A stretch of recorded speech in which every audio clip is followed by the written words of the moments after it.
Today I did not go to work. I used one of my PTO days because it's a quiet week for my job. All the big wigs go off to a corporate meeting and they eat steak on the company dime and hang out and talk about plans for the upcoming year. And during that time, there's not really a lot of people to require things of me as a lowly office assistant. So, a perfect time for me to take advantage of the opportunity to use some of that time off that I'm allowed to take, which is pretty awesome. And I have a nice boss who's willing to allow me to escape. So, had this day and woke up and it snowed outside. So, real life for me looks much like the area around Fort Sterling in Albion. I walked a couple miles and shoveled snow for a while to get some morning exercise in and had that first cup of morning coffee. I think I may have shoveled more snow than the maintenance guy at my apartment complex because he came out to shovel snow while I was shoveling snow and he didn't really seem too excited about it. And then he kind of gave up and left. But I was doing it because I wanted exercise. I wasn't doing it really because I wanted to clear the snow. I kind of wanted to clear the snow off the main walkway right outside the door, but I shoveled a lot more snow than I really would have benefited from just because I wanted to get the exercise. Gotta get exercise.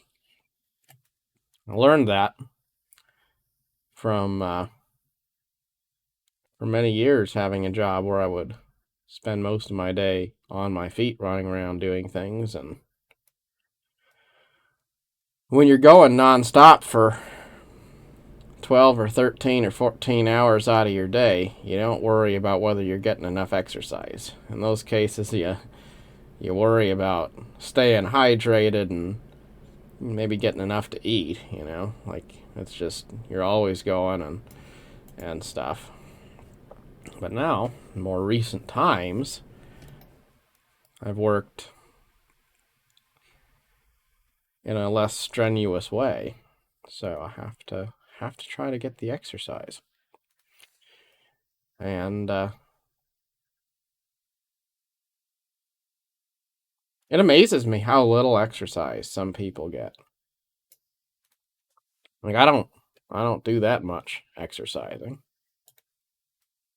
but I always get 5 miles a day at least. That's my commitment to myself. Some people, though, just walking across a parking lot at the grocery store is asking too much for them. And they wonder, why do you have certain health problems and you're maybe overweight or something? Can't shake it. Well, maybe it's because you get like 0 steps a day. Like the only steps you get in are the ones between you and your car and you and your refrigerator. There's a lot of excuses out there. People will be very, very interested in making the case for not being able to do anything about their situation. I'm poor, I can't do anything about it. Fat, I can't do anything about it. The list just kind of goes on, doesn't it? So many things people don't think they can do anything about. They're totally powerless. Just like I'm powerless to pick up this novice soldier's armor because my inventory's full. What am I going to do about that? Well, it's only worth 128 silver, so I'm going to go ahead and leave it. That's a freebie bonus for the next person that comes along and decides to pick it up. Probably ought to make my way to town to drop off my stuff. So where do I want to go? I got mostly ores, right? So I think we're going to go, we're going to go down to Thetford, because Thetford is where the ore mining bonus is. So it would stand to reason we'd want to bring our ore down there. And, I've been thinking about Albion Online a lot because, man, this game is just so cool to me. It's not a perfect game. It's not super thrilling all the time. It's super grindy and repetitive. And if you go into the dangerous areas, it can be stressful and not fun if you're getting ganked by people and stuff. But it feels real in a way that I don't think I've found any other game that feels that way. Everything you do feels like it has some kind of meaning in the economy, and that's what brings me back. It's cool to know. Like, even if I'm just playing for 10 minutes out of my day, um, I'm contributing in some way to other people and their experience in the game. Of course, I'm not contributing at all to other people's experience in the game right now, because apparently I have lost my connection, and it looks like, well, I'm guessing I have a Wi-Fi problem. Thankfully, I just got my premium. That might be the end of the road. Well, maybe not. That was just a small little glitch. Everything's back online. Wasn't that exciting? Thought I was gonna have to end the video there. Like, I can't do anything else because my pickaxe is broken. I could kill those boys though. Look at them, glowing and everything. They look like they're probably worth something. Let's check them out. We got to get back to town to do some repair. Shoot, look at that cone. That doesn't look good at all. Let's see. Well, I can do this maybe. All right. At least one of you boys. Come on now. All right. Well, we took him down. Let me get. Oh no! Oh dear!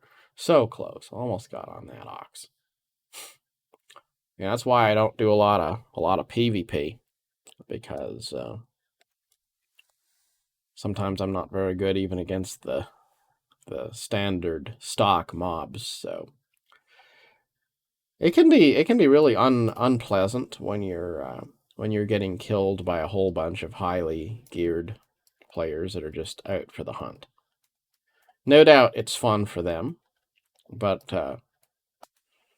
that kind of experience can make you feel like, maybe why not just uninstall the launcher and be done with the game when that happens. Sometimes it's not even about the money either. Like I probably have plenty of silver to re-gear myself. It's just the smugness of people pleased that they got away with your loot makes you want to make them suffer in some way. But you can't, because they have all your stuff. But that's the joy of the game. That's the price you pay to get that sense of realism. Because a lot of other games, they don't have any gear that breaks or anything. I mean, yeah, like gear breaks, but it doesn't get destroyed. Like, you just need to repair your gear, right? So it just feels really disingenuous. And I can't ignore that feeling that the economy in other MMOs feels fake, which is fine if you're playing the game for other reasons. But for me, the economy is the biggest draw that makes me want to play the game. I mean, like, I'll tell you, I think I'd probably play a game without any graphics at all if it was a really, really cool economy simulator. Stuff like those stock market simulators where you can play with fake money but have access to the real market so that you can practice trading and stuff. Like that kind of stuff is cool. And that's not even a graphical experience. It's just your battle of wits to kind of participate in in some kind of an economy trading game. And EVE Online now is probably better than Albion, I would imagine, when it comes to player-driven economy and stuff, just because it's a more established, bigger game. But despite being a avid Star Trek fan and things, it doesn't really speak to me with the spaceship theme. It feels really samey. It doesn't feel personal. And I guess the problem with space games is you can create this sense of an enormous amount of space in space because nothing can fill the space, and that's fine. Like you can just have the black vastness of space and then something that you put in space there. And it's normal to just have this black backdrop,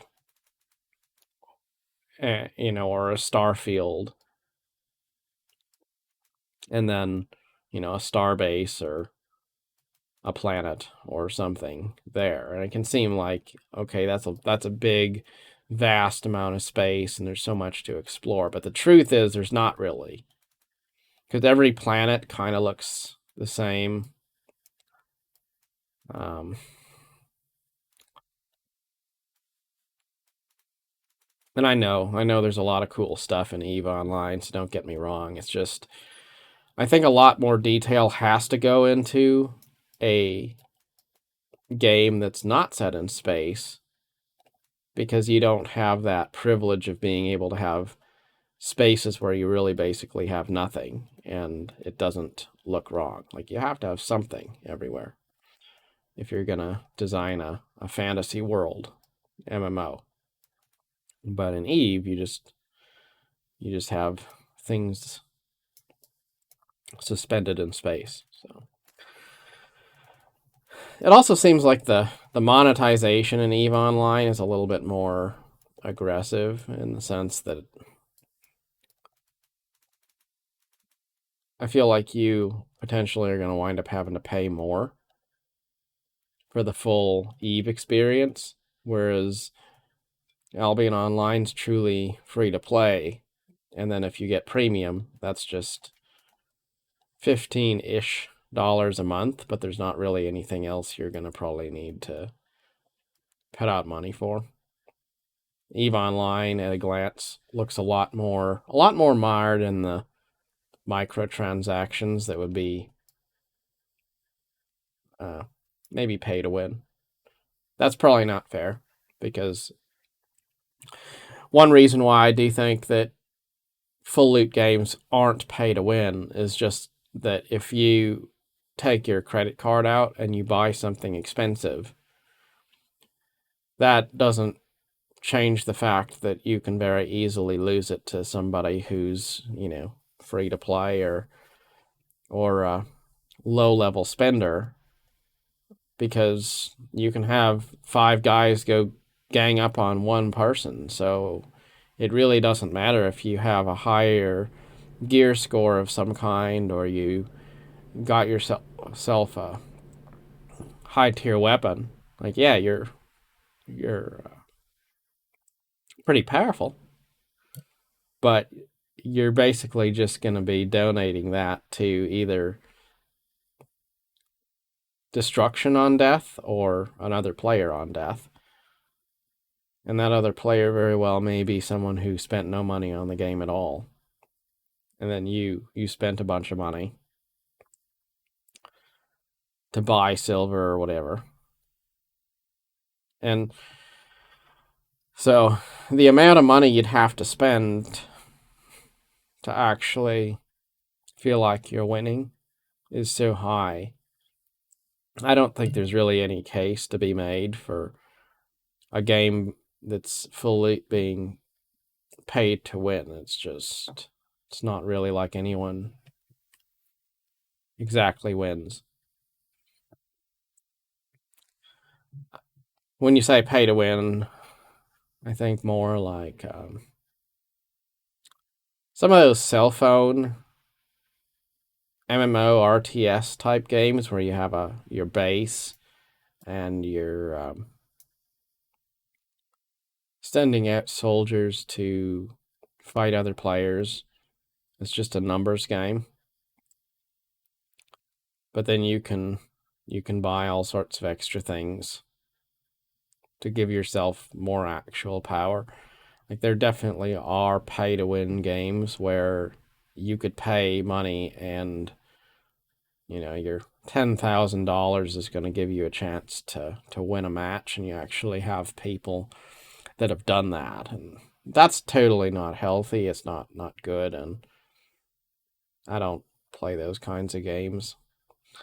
I have played them. I put small amounts of petty cash into some of them, like Rise of Kingdoms. But ultimately, I realized with cell phone games, they're all a variant of the same thing.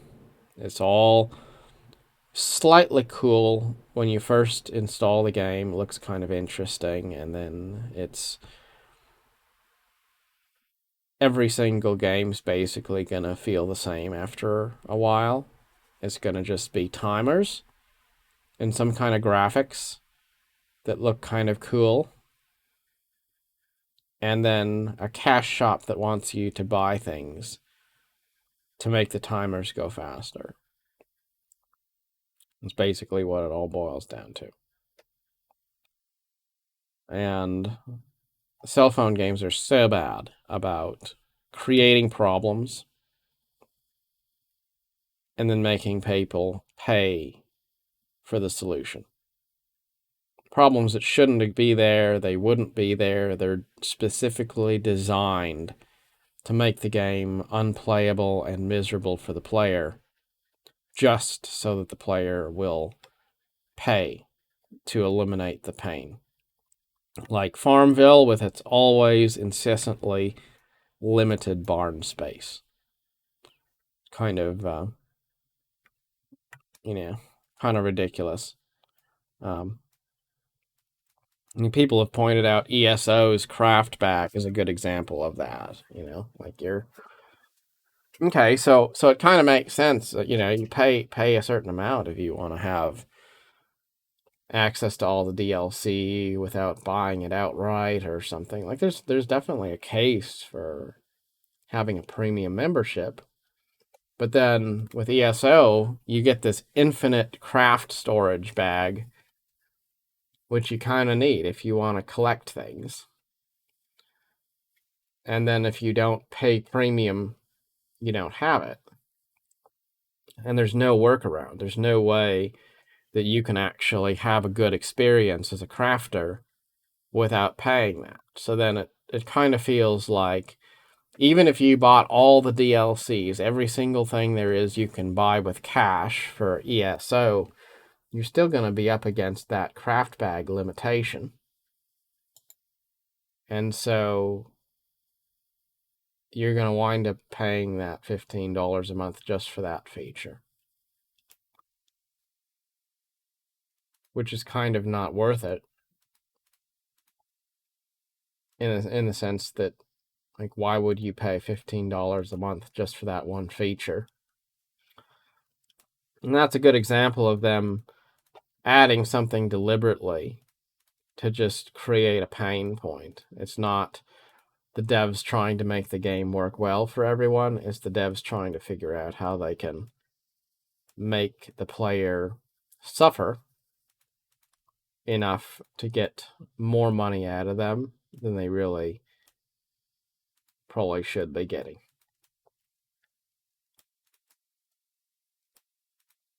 Maybe all subscription models are a little bit that way. I'm willing to bite and go for that. Probably fair. And that's where I've really shied away from subscription models entirely. And I go back and forth on that because on one hand it kind of seems ridiculous to pay a subscription for a game.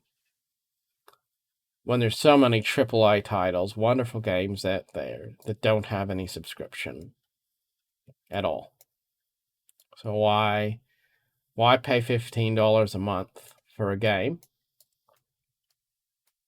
when you know that you could get all sorts of amazing games that you just pay $60 and you have the whole game, right? So in that sense, it's a scam.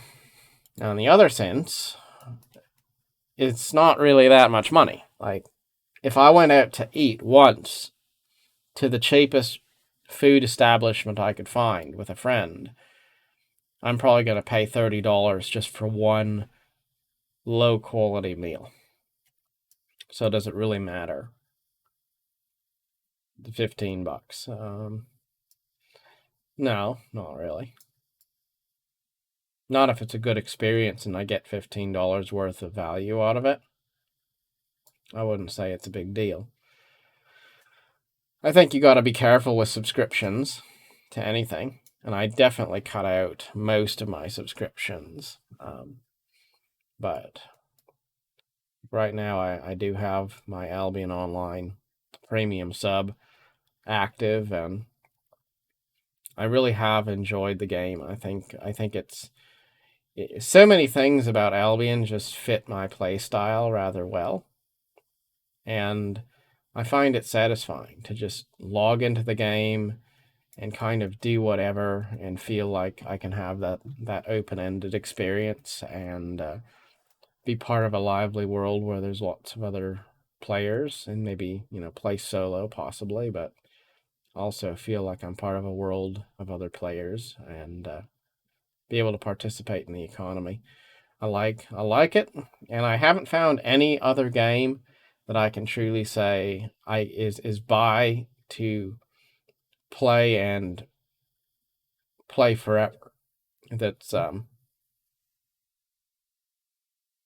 not got a sub that's better than Albion at being kind of what Albion Online is.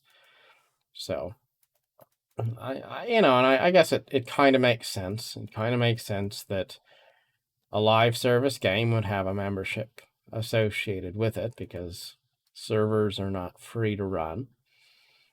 And it is cool knowing that there's going to be some kind of new content, ongoing support versus pay to play once off games.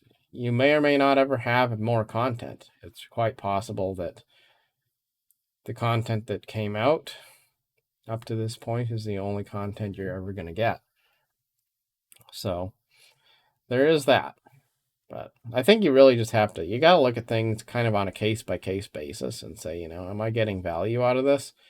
And if I am, then go for it. But that doesn't mean that you're going to subscribe to every single thing that comes along and says, "Hey, why don't you do this for $9.99 a month or $15 a month or whatever it is."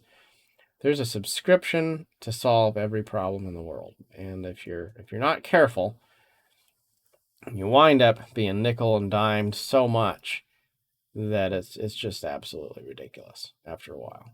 You're paying hundreds of dollars a month, possibly, just for the opportunity to keep all these subscriptions and streaming services active. And it can be a burden that you don't need. Yes, it's just a question of what's the fruit that it bears. Does it bear good fruit? Does it inspire you? Is it something you really truly enjoy? And if it is, then sure, I guess it's okay. Well, this has been a nice little talk, playing Albion and talking about life. Hope you are having a wonderful day, and till next time. Thanks for watching.